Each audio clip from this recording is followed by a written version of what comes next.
All right. We are continuing in this good, great life because we are in God, knowing the good, great God. What do you know? What do you know? Do you know God? Then that's how your life will be, according to what you know, according to what you set your face to, your mind to, your feet to. That's the direction you're going, what you're facing, what you're learning. Lot faced his tent. Lot, he didn't live in Sodom and Gomorrah at the first. He placed his tent with his tent facing Sodom and Gomorrah. And then the next thing we know is he's in there. He's in there. And so Abraham, he's not. He didn't end up being there, but Lot did. So we see that we have these tendencies, these directions, these motions. Where are you going? Things drift. Things get pulled into a certain direction. There's gravity on things, just like the planetary bodies and big masses that they attract. What do you attract? We're making sure that we're attracting God. And how do we attract God? Through obedience, through resemblance. He tells us of himself, we listen, and then we strive and make efforts to put that on. He says, put this on. This is my word. This is me. This is my character. This is what I do. Say what I say. Do what I do. And as we agree and adjust and say, oh, that's God, then let me do that. And as you do, you're putting him on. You're obeying, you're resembling him, and he's saying, oh, my son. Oh, that's my son. Oh, that's my people. And we come closer to him as he draws us near to him. And as we draw near to him, he draws closer to us, the humble, the meek, the ones who can shift and adjust and not be self-willed. If we focus on ourselves and on what I want, then it's hard to be flexible, because it's going to make us stubborn. It's going to make us delay. But I don't want that. But I have thoughts. But I have desires. I have preferences. And so if we let that down, then it makes the journey easier. Always waiting on God, at the feet of God, at the feet of Jesus. And Jesus called her a dog. And she said, true. You know what dogs do?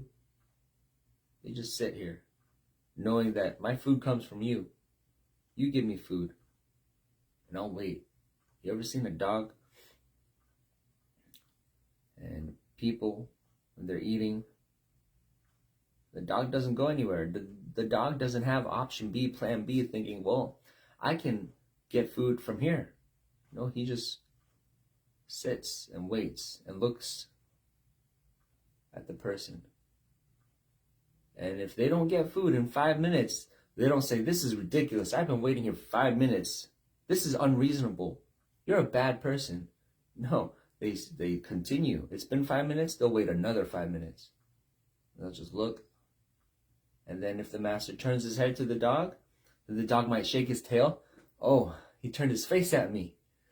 And then if the master doesn't give him food and goes back to eating, the dog just continues waiting. Depending on the dog, he might bark, saying, "Hey, where you? Did you forget about me? Did you forget to do something?" He might bark, or he might just continue to, okay, I just gotta wait longer. Yeah, he's waiting. And the woman said, even the dogs get the crumbs. So I'm still here. I'm still here, Master. I'm not upset. I'm not offended. I'm not going anywhere. Because I know the dogs get the crumbs. You call me a dog? Well, they get the crumbs. I can get some crumbs? Is that what you're saying? Is that what I hear you saying? Oh, whoa. That's different. That's a different reaction. Where's the pessimism? Where's the cynicism? Where's the, see, I told you, see, church, see, these people, see, hypocrites, see? No, she says, yes, but I can still get what? Because God is good. He's great. I heard of you. You're almighty. You can do anything. You can do everything. You can fill all my needs in a moment. Yeah, if I'm in pain, if I'm in need, if I'm lacking, well, you're the shepherd. You've got everything. You're in full control. If my enemies are giving me problems, then I don't have to deal with my enemies. I have to deal with God. God, help me. God, I got to plead with the judge. Change my situation. Change my circumstance, because my circumstance is this. And as you go to the judge, right, the king has full control over the kingdom. He's going to tell your enemies, hey, don't bother her anymore. Yeah, they got to obey him. That's the demons. That's the people that are against you. That's the situations that are against you.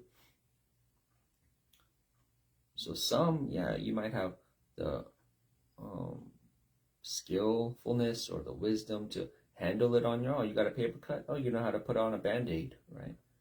And some, a gaping wound. Oh no, what do I do? This is beyond me. Why did this happen?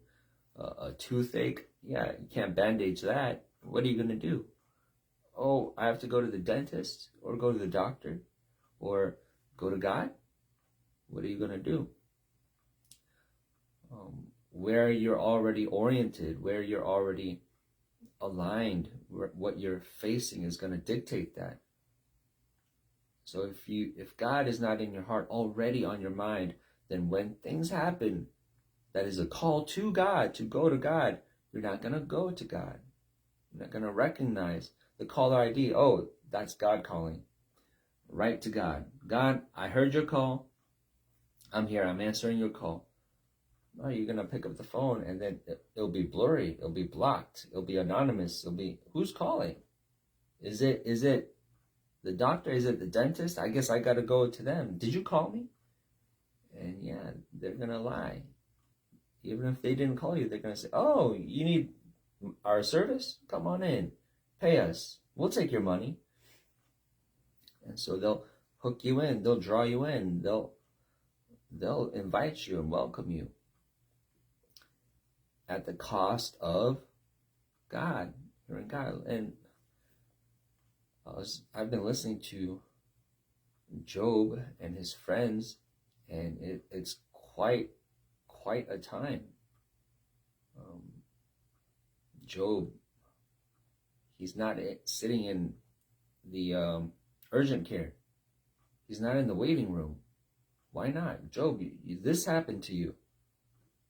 You're going through this. You lost stuff and material. Why don't you go and apply for social services and benefits? Go to the social worker. They got resources and they got homeless shelters. Job, what are you doing? Why don't you get government benefits? You apply now. You're eligible. You're eligible. And Job doesn't go. He doesn't go to the government office. He doesn't go to the public civil utilities and all the services. That doesn't come to mind. He's grieving. He's mourning.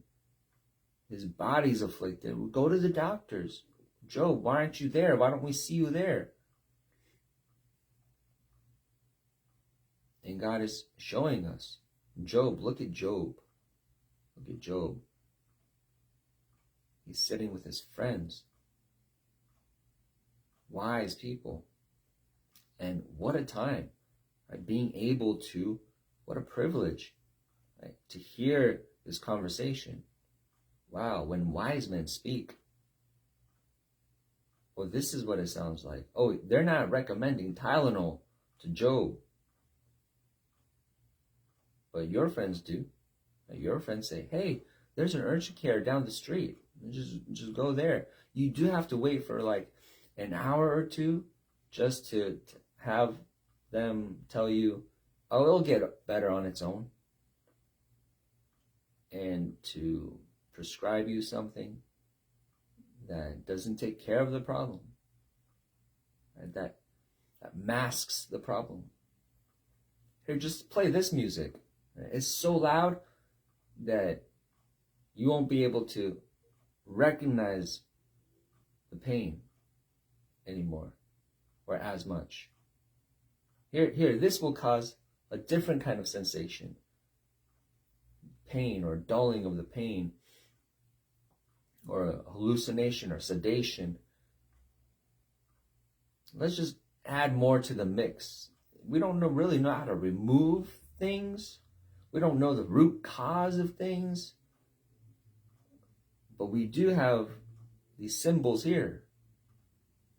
The crash here and how to make noise. We can add noise to that. We can add more amphibians and reptiles and more creatures and disturbances in your life so that you don't have to focus on that one thing that's wrong with you. And so we go to these kinds of sources of so-called help and advice and additions to our lives. But look at Job's friend. Job's friend, what does he talk about? He says, call now. Call who? Call now, if there be any that will answer you, and to which of the saints will you turn? For wrath kills the foolish man, and envy slays the silly one. Yeah, they're talking about wisdom. Job, let's talk about some wise things. Let's consider God. What did God tell us? What does God give us? Let's reach into this giant pot of God and the wisdom of God. Let's consider God, Job. As you're in pain, what comes to mind right now is not Tylenol, Advil, ibuprofen. No, I'm thinking about Job 5, verse 3. I have seen the foolish taking root, but suddenly I cursed his habitation. His children are far from safety, and they are crushed in the gate. Neither is there any to deliver them. So what's he talking about? Where's he going? He's talking about root causes, foolishness and roots. Now let's consider our lifestyle. Let's consider, what do we do? How do we live on this earth? Because what we sow, we reap. I've seen the foolish taking root. We need to consider this. In the face of disease, wisdom and foolishness. These are the root causes. What is it that we do that brings what we see, what we experience? What did I do to get what I got? Because I do things that get me things. Yeah, that's the healthy view of the world. I do things that cause me to get things.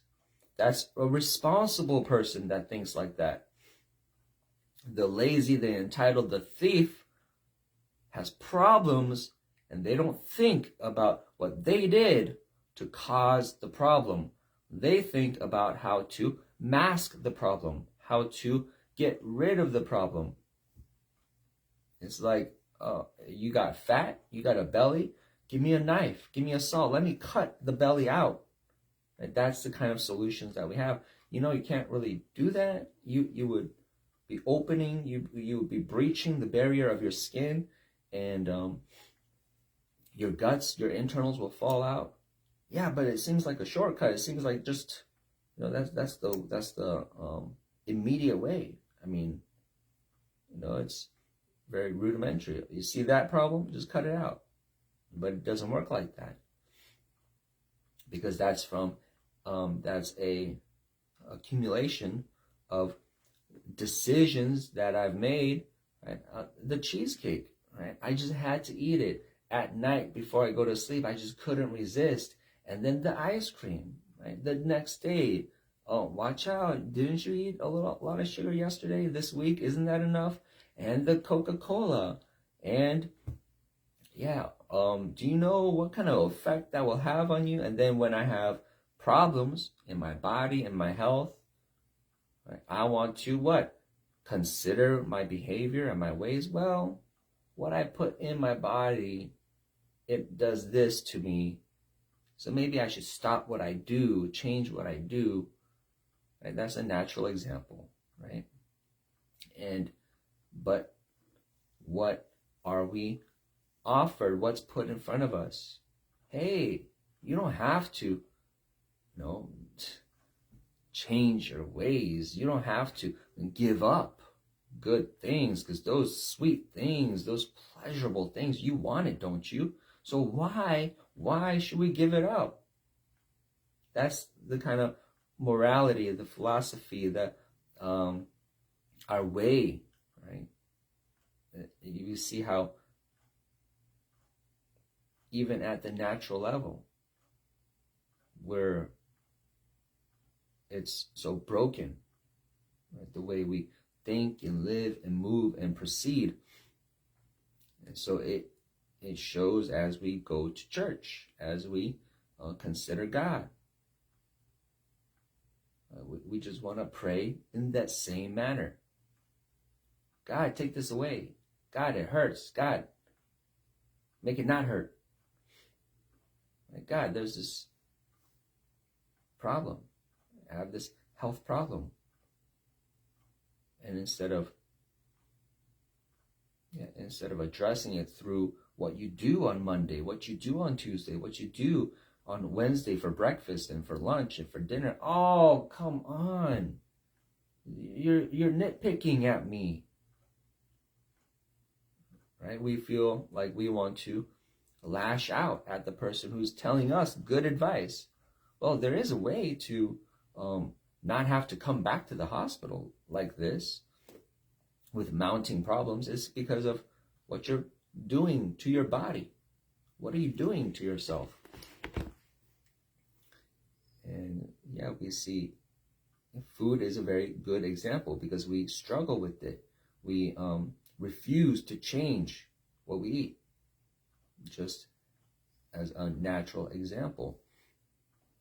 People are offended by that, defensive of it. I used to be vegetarian to some degree before, for a little while, and people would not want to really talk about it because it, on both sides, the vegetarian and the non-vegetarian, because they don't want, hey, don't impose that on me. Hey, let's not, it might be actually healthy. And if it is, and that's on the table, then you might be challenging me and my diet. And I don't want to change my diet. I like my barbecue ribs. Don't touch that. Let's not go there. Let's talk about something else, right? A child might notice he doesn't eat meat. He's rejecting the meat. Why? Don't ask him. Don't ask him. Don't bring up the topic. I don't want to talk about it. It might offend him. It might offend me. Right? Certain things that we get defensive about. Right? The vegetarian might not want to talk about it. Hey, don't tell me to eat meat. This is my decision. I don't want to change. Right? So that's a good parallel to our behaviors in general, or our spiritual behaviors, which is connected to the natural. So, yeah, God addresses the natural things we do, and God tells us, everything you do,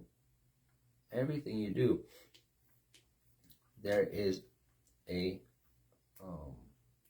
judgment on it. There is a discernment that you need. Is it good? Is it bad? Spiritually, this natural thing, what is it in the spirit? You might watch certain things, watch certain movies or shows or whatever you see on your phone or the TV, and it has a spiritual identity, a spiritual mark. It's either good or it's bad. It's light or it's darkness. And so, yeah, as we live out our lives, we have to understand that there's impacts naturally and spiritually. So, going back to our behaviors, we don't want to change. We don't want to change them. We don't want to address them. What do? What is this idea? What is this idea of taking pills, right? Or even if you go to a therapist, right? And it's almost Catholic, right? You go to the priest and they tell you to do 10 Hail Marys. You go to the therapist and they tell you to do some breathing exercises. Yeah, just give me a prescription. Give me a fix.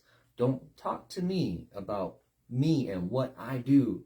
Don't tell me to change anything. Just let me stay, let me remain with these things. Just add something on top. I got the cake, give me the icing. Right? Let's not redo the cake. Come on. Right? I'm this old. I've lived my life, had these memories, and built up these lessons that I've concluded. This is my way. This is me. Don't make me change that. Don't make me untangle that, undo that. God offers that. A total makeover, a total change. From the foundation, with an empty vessel, he starts a new work with new wine. He says, oh, I'm going to make you totally new, a heavenly, supernatural being, so that you can move mountains by faith, by your word, by a word of faith, by faith believing in God, being totally surrendered to God, by the power of God moving in you, by the Spirit of God indwelling and filling you. That's available if we would empty ourselves, but because we do not take that step, right? Even those that go to church or come to God or read the Bible, they come resistant, they come unwilling to get rid of the old. They want it in the same way that they get the prescriptions, that they get, and it's not just the medical side, it's everything we do. We see that we're trying to solve or amend or dull pain issues, right? It could be with gambling, with being a workaholic, with being addicted to, people are addicted to relationships or sex or food. People put their head into things like an ostrich putting their head into the sand. We put our head into music, into culture, into movies, into anything that would distract us. It's the same mechanism. It works in the same way as the pills and the prescription. Every place you go to, everything you go to, everything you do, you could fool yourself being, oh, no. I'm not that low. I don't do those things. I'm an academic. I'm an intellectual. I go to, I pour myself into my math, my mathematics. I like history. I'm a chemist. I go into the more noble things. I study, astrophysics. I do honorable things. It's the same thing. Because what does God count that as? Oh, that's not productive at all. What does that do? Right? Even with Job and his friends, they say, oh, what does your righteousness do? Does it please God? Does it get God anything? Does it benefit him in some way? Like, do you think that really affects God? Now, it does please him, but they're speaking in a way to get this point across, that to bring us down from our pride, to think that we're in control in any way at all. No, God is in full control. We're at his mercy. So as we submit to him, as we surrender to him, then doors start to open. Then things move as we empty ourselves. And then we get wisdom. Then we get understanding. Then we get a filling, a refreshing. Then we get joy. Oh, right, the springing up of what we were trying to grab after, what we were trying to craft and create on our own. And why does it keep failing? Because the foundation is not Jesus Christ. It's you. And no flesh will glory in his presence. And God is saying, get rid of that. You come to me empty. I want to fill you. And we don't hear that. We don't acknowledge that. We don't learn that. We don't know that. We still love ourselves. We want to have God pat us on the back and tell us, good job. Man, your works are good. Man, you're good. Man, show me a thing. Teach me. You want to impress God. You want to be over God. You want to show God that you're God. And God says, no, you can't come like that. You need to come low, Empty yourself. Acknowledge your wickedness. And people go away. They walk away. Just even at that. Because no, we're so offended. That's not my idea at all. That's not what I was thinking at all. That's not what I desire at all. Don't call it wickedness, even though it produces failure and hurt and pain that we have to mask, that we have to lie about. We have to spin the story. And so God, He admonishes us. He tells us, deal in truth. Be honest in your heart. Because you're stuck in a maze of lies. You've made it so complex. But with the hammer of truth, that can all be broken. You're confusing yourself. You're lying to yourself. You say you're good, but then you scratch your head about why bad results. Oh, I know. And then you're going to put another lie on it. You're going to make it more complex. You're going to go into more philosophy. You're going to add some more mathematics to that. You're going to add some more trigonometry to that. You're going to make it something else. More serpentine. Right? Just in all these crooked ways. Yeah, you're going to twist and turn all the story. And you know the stories that people tell. You know, if you're in the courtroom, right? What do the judges have to deal with? Right? All these stories, all these people, all these excuses. And they got to sort through all that. The judge, he strikes the gavel and says, guilty. And the defendant says, what have we been doing for a week? I've been telling you my story. I told you that because of my mother and my nephew and my sister-in-law and what they did, and then my friend Jimmy, and then what happened over here. And I went to the store and I had no choice. It was not my fault. They did this, and my childhood, it was like this. And because of that, that's why I committed the crime, which is not really even a crime. And yeah, and the judge says, guilty. Right? And that's our life. That's going to be what it is with God. We're in the courtroom. And if only God says early, hey, before you get yourself into all that, before you believe in your own lies, believe in God. Before you invest in yourself, in your lies, and tell more lies, and when you get caught, that's okay. More lies. And people back off. Oh, I guess that's true. I mean, you must be right. You got so many lies. We can't get to you. We can't speak to you. You're such a son of Belial. You're so stubborn. You're so smart. You're so strong. You can fight. You got words. You got swords. You got aggression. You got smarts. You got stories. You got guilty. You want to live your life like that? Thinking you're doing well? You got a Ferrari, Mercedes, a Lamborghini. You're driving fast. Zoom, off the cliff. Right? The turn, it said 20 miles per hour. You really want to slow down for this hairpin turn. It's a U-turn, really tight. No, I don't listen to law. I don't listen to rules. I can drive this car however I want. I got the skills. I can. And then, on the news, Channel 5 News, right? The smoke that you see rising up from the mountain in the valley, that's a luxury sports car. And his name, the deceased, his name is. And that's our life that we live. We don't want to change our ways. Don't talk to me about my ways. That's my identity. At my identity, yes, I know it's sensitive. I know it's deep. Yeah, he's going far. Hey, that's the sensitive part of me. Talk about my rings. I'll change out my ring. I'll change out the diamond on it. I'll change my hairstyle. But no, don't open up my guts. Don't go into my bowels. Don't tell me I need to change this deep at that level. No, but he's reaching that deep. He's pointing to that. And so that's why many run. They're offended. They're scared.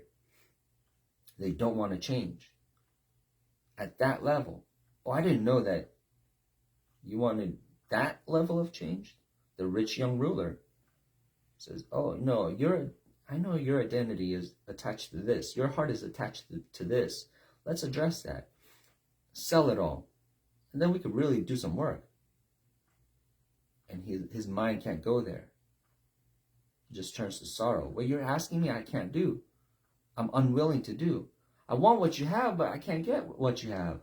Because you're asking me to go through this step, this door. Yeah,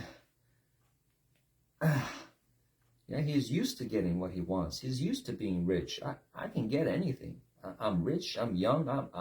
I'm a man of means. I can do things. I can get things. I rule. I tell people this. They do this. But he couldn't understand, like the centurion, who had faith, who could submit, who could acknowledge, oh, you, Jesus, you are authority. You move things. You do. You do. Even though I can, I also have authority. I'm not going to be deceived by that. Because you do so much more.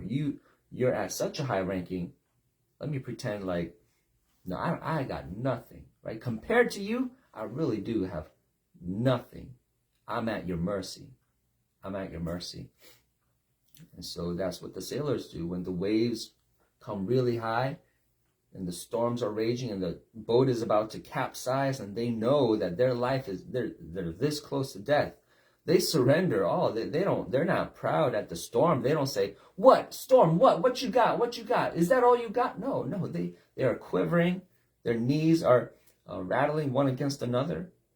God! Yeah, they're going to call out to God. Help us.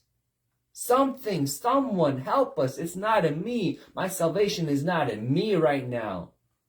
This storm, this is so much bigger. It's controlling the boat. We put much effort into controlling the boat, and yet this is just playing with the boat like a toy. I can't control this storm. Peace be still. Jesus can do that. Jesus can control that. And so we know, yeah, if you're a sailor out at sea, okay, now you're in a true situation. Now, yeah, let's get rid of all the imagery, all the illusion, all the fantasy, all the spandex clothing that makes you say you're a superhero, all the silliness, all the childishness, all the immaturity. Your life is about to be swallowed up. Right? What power do you have?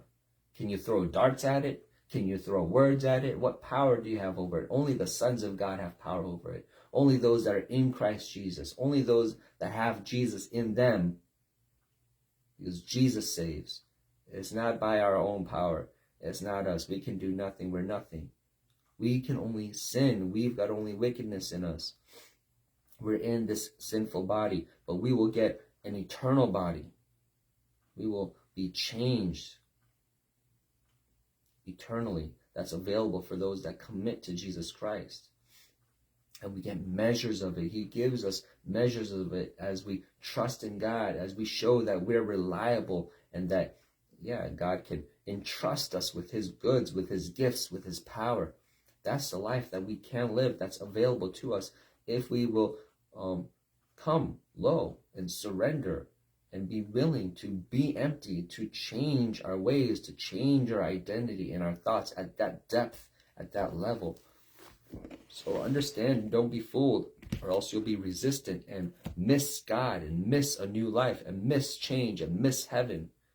All for your own little piece of lint, all for the little scraps that you hold on to. Acknowledge and realize how petty and filthy and how much of a failure that is. The foolish take root, right, in the foolish things. But you can let all that go. If you can see right, oh, this is nothing. Look at what God has. And acknowledge and realize he has it for you. He's inviting you to the things in his hand. Don't you want to see? Go. Run to him. Run to him. Call out to him. He's got your life in his hands. And he can give you life. You're holding on to death. Do you realize? Can you acknowledge? And be honest today. Acknowledge what you actually got in your hands. What have you got? What have you got? Is that what you want? Is that what you want to die with? God has so much more for you. God has so much more. If you will call out to him. Call out to the name of Jesus Christ, his son, who died for you, who shed his blood for you so that you can be forgiven of your sins, washed clean, washed white and pure, so that you can be filled with his Spirit and live a new life in dominion. Walk as God intended man to walk upright. You see, man needs instruction. If a man is raised by wolves, he's going to walk like wolves. He's not going to walk upright. You got to be taught how to walk upright. You need instruction. You need guidance. You need wisdom. You need a filling. You need God. In Jesus' name.